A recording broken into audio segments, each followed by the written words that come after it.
Welcome to episode 28 in our series on Rabbi Moshe Chaim Luzzatto's The Path of the Just. And we are up to chapter 19. And this is entitled The Elements of Piety. This is quite a long chapter, so this is going to be split up into maybe 8 or 9 episodes. Here the Ramchal picks apart, dissects the fundamental elements of piety, and in this first episode we're going to deal with examples of great Rabbonim and their acts of piety that can serve as examples to what Ramchal is trying to describe to us. So let's begin. There are 3 fundamental elements of piety. The first relates to the deed itself, the second to its application, and the third to a person's intentions. The first element of piety, relating to the deed itself, is subdivided into 2 parts, one concerning man's relationship to the divine presence, and the other concerning man's relationship with his fellow man. The first of these 2, concerning man's relationship to the divine presence, entails the meticulous fulfillment of all mitzvot to one's maximum capabilities. Their meticulousness is what the sages of blessed memory refer to as the vestiges of a mitzvah. And they said, and he quotes from Sukkah 38a, the vestiges of a mitzvah hold back retribution. For although the completion of the actual mitzvah is not dependent on these vestiges, and one's obligation has already been fulfilled without reference to them, this is true for the general populace of Israel. However, it is the duty of the pious to add to the perfection of the mitzvot and not to reduce their proportions in any manner. The second of these 2, concerning man's relationship with his fellow man, deals with the measure of benevolence that a person should always bestow upon others, while at the same time he must ensure that no harm befalls them through him. This applies to their physical, financial, and spiritual well-being. With reference to their physical well-being, one must endeavour to assist all people as much as possible and to ease their plight. This is what we have been taught in Ethics of Our Fathers, chapter 6, Mishnah 6, and to share the burden of his fellow. And if he can prevent any bodily harm that threatens another person or eliminate it after it has materialized, he must exert himself to do so. So the Ramchal is going to describe how one can help in the financial domain and be a pious person. And he continues, one should give financial assistance to another person as far as one's resources allow, and in whatever way possible he should prevent any harm from befalling him. And surely one must avoid causing any type of damage that could result in harming others, whether individually or collectively. And even if at the moment no damage is foreseen, nonetheless, since this is a possibility, he should remove and eradicate any potential cause of damage. Furthermore, our sages of blessed memory have said in Ethics of Our Fathers, chapter 2, Mishnah 12, the money of another person should be as precious to you as your own. Now the Ramchal is going to describe how one can be pious in the spiritual domain. The Ramchal continues, spiritually, one must try to do whatever one can to bring satisfaction to another, whether the issue is one of honor or whether in other areas. The performance of any deed that one knows will please another is included in the mitzvah of piety. And of course, one must be careful not to cause hurt of any kind to anyone in any manner whatsoever. The underlying principle in all of these categories is that of Gemilut Chasadim, or acts of kindness. The sages of blessed memory have greatly extolled its virtue as well as our duty to carry it out. This is very true.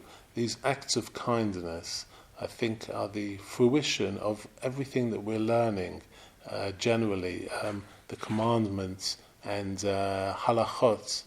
It's all theory until we actually go out and do acts of kindness. We can learn about the different types of ways and approaches to giving tzedakah, but until you go out and you put your hand in your pocket and you help someone who's struggling, it's all theory. So I guess these acts of kindness are the fruition of everything that we learn about. And the Ramchal continues regarding the pursuit of peace. Also included in this mitzvah is the pursuit of peace, which refers to the general attitude of benevolence that should prevail between any two people. I will now prove all of this from the words of the sages of blessed memory, even though it is self-evident and does not require any substantiation. And he brings the case of the piety of Rabbi Zakkai in relation to prayer.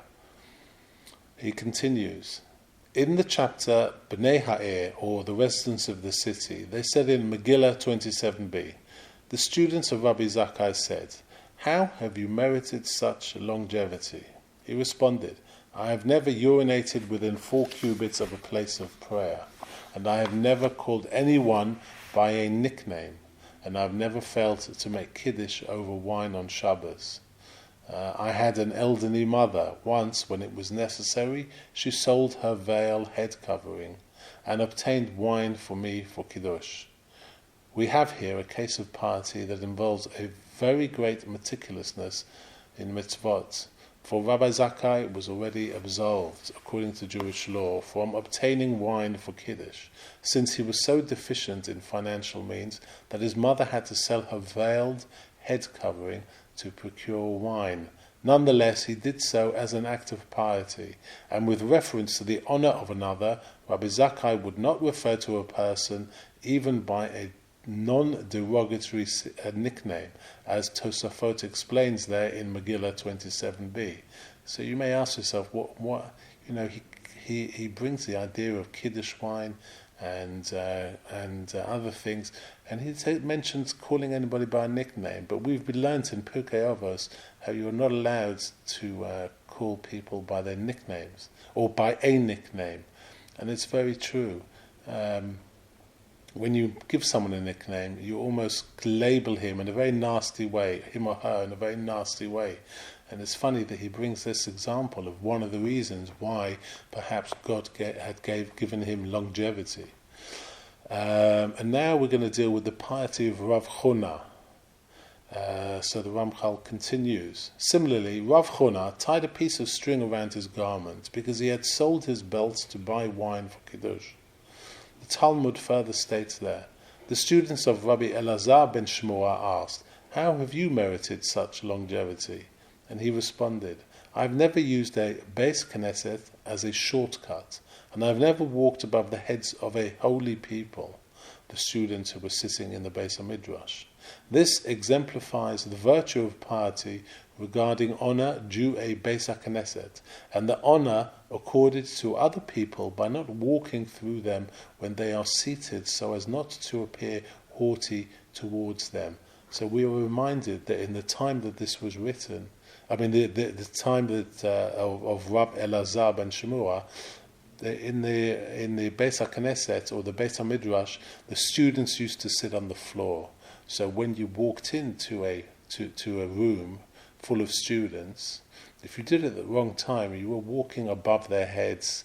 They were probably at knee height to you, and it was it was almost like it was better to wait until the class had finished and everybody got up before you walked through the room.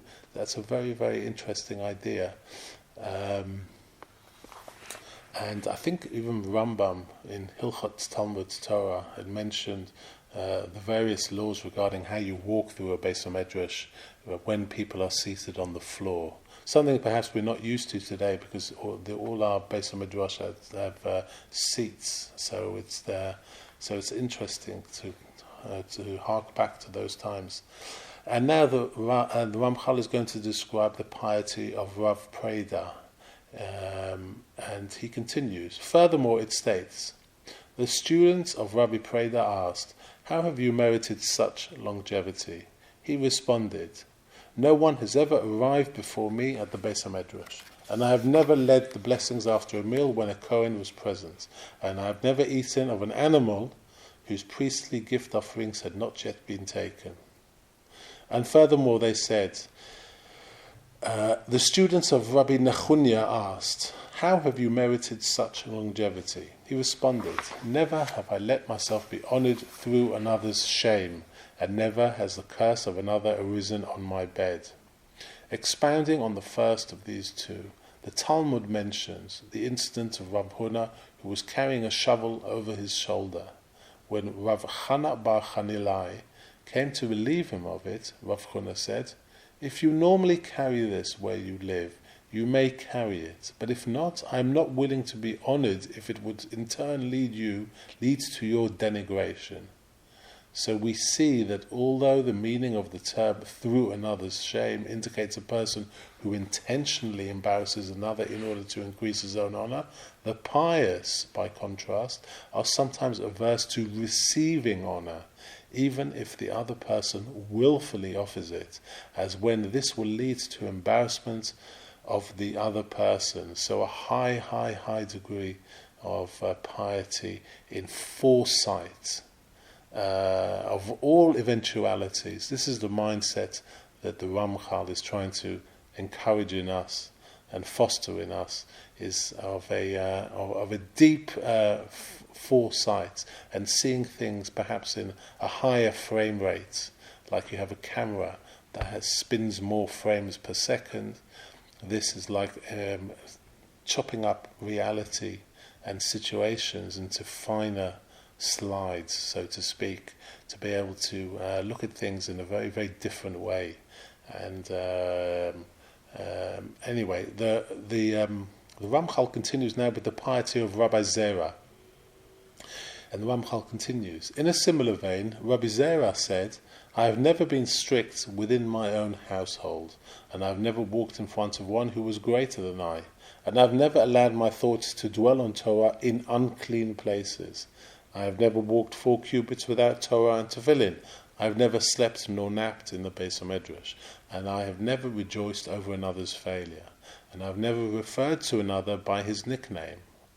The above reflect the various acts of piety previously mentioned. So he also mentioned that he had never walked 4 cubits without Torah and tefillin. I think that when in those times when they used to study, they used to wear their tefillin all day long, very different to today. And again, even Rabbi Zera talks about never referring to another by a nickname. This is very important. Sometimes we give people nicknames as a joke, but it's very serious. You can't label them in this manner. And the Ramchal continues, "Our sages of blessed memory have furthermore said in Baba Kama 30a, Rabbi Yehuda said, 'He who desires to be a pious person should particularly observe those matters pertaining to the laws of brachot,' and this refers to those matters governing man's relationship to his master. And others say he should observe these matters pertaining to the laws of damages, and this refers to those matters governing man's relationship with his fellow man. And others say he should observe those matters pertaining to, i.e. that are found within Pirkei Avos, or ethical matters, for this incorporates portions of all the previously mentioned." So that's for sure. Pirkei Avos is an amazing compilation of great sages, like their world in a nutshell, so to speak, or their life's theory compiled in a few sentences. And obviously, I would suggest this, if you haven't learned Pirkei Avos, it really is very far-reaching in all these subjects it covers. And it's a fascinating study, and something that perhaps, if you haven't learnt it, it's definitely worth looking at. So I think we're going to pause it there. Again, this chapter 19 is quite long, so it'll have to be split up into maybe 7 or 8 different episodes. And in the next episode, we're going to concentrate on this very, very important idea of the acts of kindness, or gemilut chasadim, and how important they are. I think sometimes we underestimate the effect of action in our lives, and when we actually go out and we are able to identify things that we can do for other people. Sometimes they are there in front of us, glaring that we should do something, and we don't notice it. But when you have your mind set on fulfilling acts of kindness, you almost try to grab at any available opportunity, because God loves it when you do acts of kindness for other people. That's what it's all about, in my opinion. So I look forward to the next episode where we'll be discussing that.